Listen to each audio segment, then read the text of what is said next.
Это видео будет что-то вроде призыва ценить то, что мы имеем. Вообще, в целом, эту тему я начала, если не ошибаюсь, в видео «Мнение N номер 109». Я там об этом говорила, и это получается что-то вроде продолжения. Говорить я буду о тех людях, которые мне не шибко нравятся, это которые утверждают, якобы они всего добились сами, что я считаю полным бредом. Дело в том, что фраза, она, конечно, довольно-таки странная, и, может быть, я просто неправильно понимаю ее значение, поэтому мне она и не нравится. Но, опять же, как я говорила в том видео, что очень мало что зависит от самого человека. И точно так же, если человек утверждает, что, мол, он всего добился сам, то как бы, учитывает ли он при этом, что у нас у всех первоначально разная платформа, то есть мы начинаем с совершенно разных ступенек. Дело тут даже не только в деньгах и в материальных обеспечении нашей семьи, а скорее даже в самой семье. То есть ты мог родиться в бедной семье, но в семье, где тебя любят, где тебя поддерживают, где в тебя верили, и нет ничего удивительного в том, что в итоге ты чего-то добился.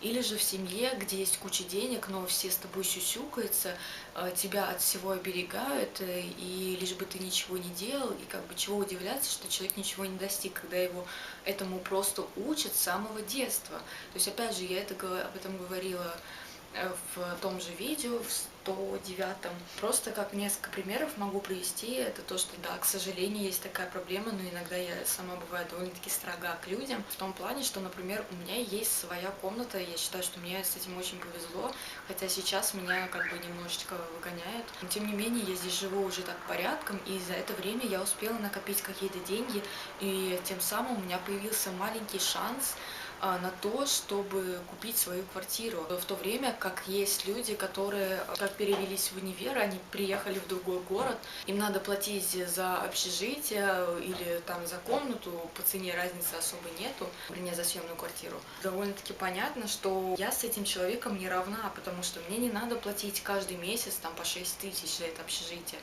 Мало того, я не живу в общежитии, я живу в своей комнате, в которой я могу запереться, в которой я храню свои вещи. Да, у меня есть какие-то ограничения в том плане, что я не могу там, например, обувь поставить в коридоре или зубную щетку оставить в ванной. Но как бы это не проблема, потому что у меня есть своя комната, которую я забираю каждый день, и вроде как в нее никто не входит. Ну, вернее, теперь не входит. Раньше были, конечно, случаи, ну ладно.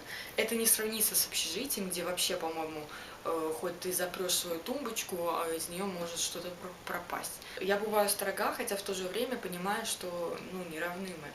И точно так же, например, я бываю строга к Игорю, потому что, опять же, я считаю это неправильным, то, что он не может элементарно даже накопить какую-то минимальную сумму, при том, что у него зарплата почти в 3 раза больше моей. Но, тем не менее, я смогла как-то накопить эти деньги, а он просто по нулям, и у него постоянно есть какие-то оправдания, то, что там и маму надо содержать, как взрослая женщина не может на работу устроиться. Вернее, сначала устраивается, а потом просто перестает на нее ходить. И за квартиру надо платить, и за продукты надо платить. И когда я его спрашиваю, а что это вы жрете так много? Он говорит, а это не я, это все они виноваты, я тут ни при чем. То есть, как бы, как всегда, виноват кто угодно, но не он. Ну ладно, я говорю, а зачем ты столько платишь им? То есть, если они столько жрут, пускай сами за свою еду и платят, а ты покупай себе отдельно. Я покупаю себе отдельно еду, да, бывает, что готовят что-то общее, что мне есть нельзя, но мне хватает на питание столько же денег, сколько он платит за неделю, если я не ошибаюсь.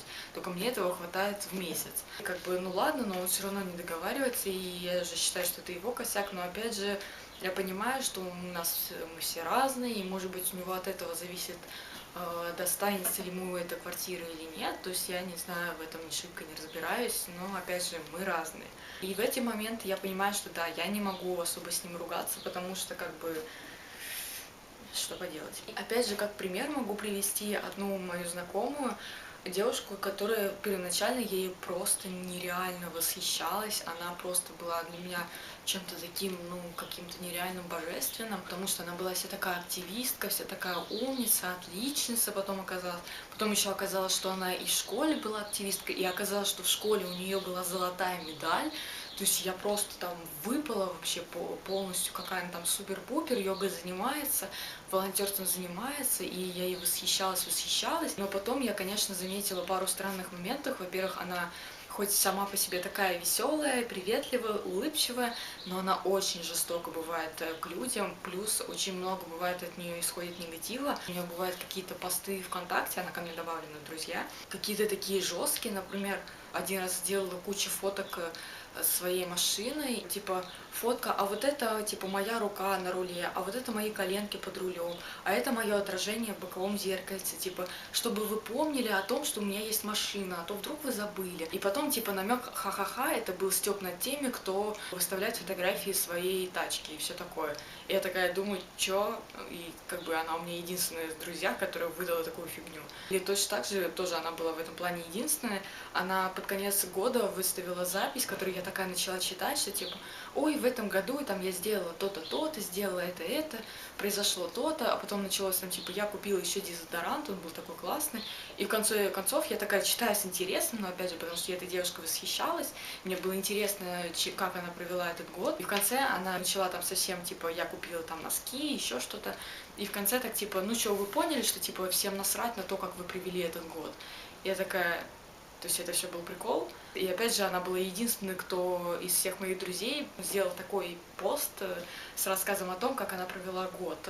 То есть, как бы, кого она стебла, мне было не совсем ясно, потому что я у первого у нее увидела, и она же в этом посте говорила, что типа, вот знаете, что вот то, что вы выставляете, непонятно кто выставляет, все это хрень полная, и никому это не интересно, никому вы не нужны. То есть в этом плане было неприятно, и плюс потом уже однажды мы с ней ехали в метро вместе и говорили, и, конечно, я очень сильно удивилась, но поняла, что тут уже что-то не то есть, опять же, она очень бывает строга к людям, она бывает требует, то есть, опять же, она была в студенческом совете, и она неоднократно говорила, что типа, вот, вы очники, вы не должны работать, все такое, и да, она не работает, и при этом она сейчас недавно защитила один диплом в одном вузе, и сейчас она на 3-м курсе, если не ошибаюсь, в нашем вузе, то есть у нее 2 диплома сразу идет. И я тут уже поняла, что что-то не то, и потом она говорит то, что работать не надо, ну, вернее, на очке, что надо учиться, все такое.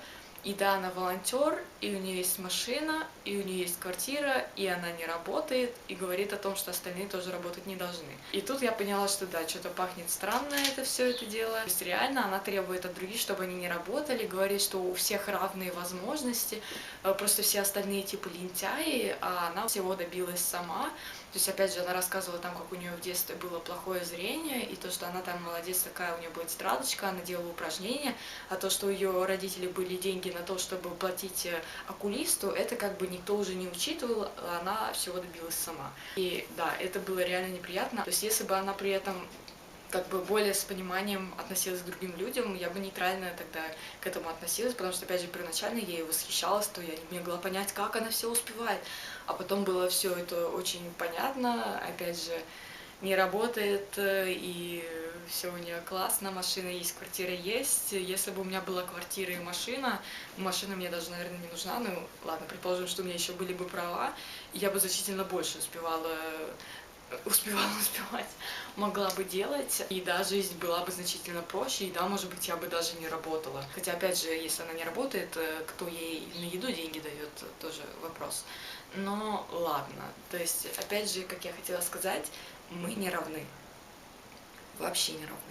И как заключение могу сказать, что да, мы не равны, но это не означает, что надо складывать руки и махать типа, а, он уже живет на всем готовом и так далее. Все равно я считаю, что надо действовать, надо использовать те возможности, которые у нас есть, и да, это у каждого из нас есть какие-то свои преимущества, у кого-то нет денег, но есть семья, которые они могут заботиться, которые поддерживают какие-то отношения, поддерживают в принципе. И я считаю, это очень здорово, и если человек думает, что у него ничего нет, то ничего не имея, как я уже говорила, тоже это мощное преимущество, не то, что вот я тут засела и теперь боюсь, трясусь за все свое имущество, блин. Нужно уметь ценить то, что ты имеешь, и использовать это. И самое главное помнить, что да, мы разные, и не стоит чуть что осуждать других людей. Так, на этом все.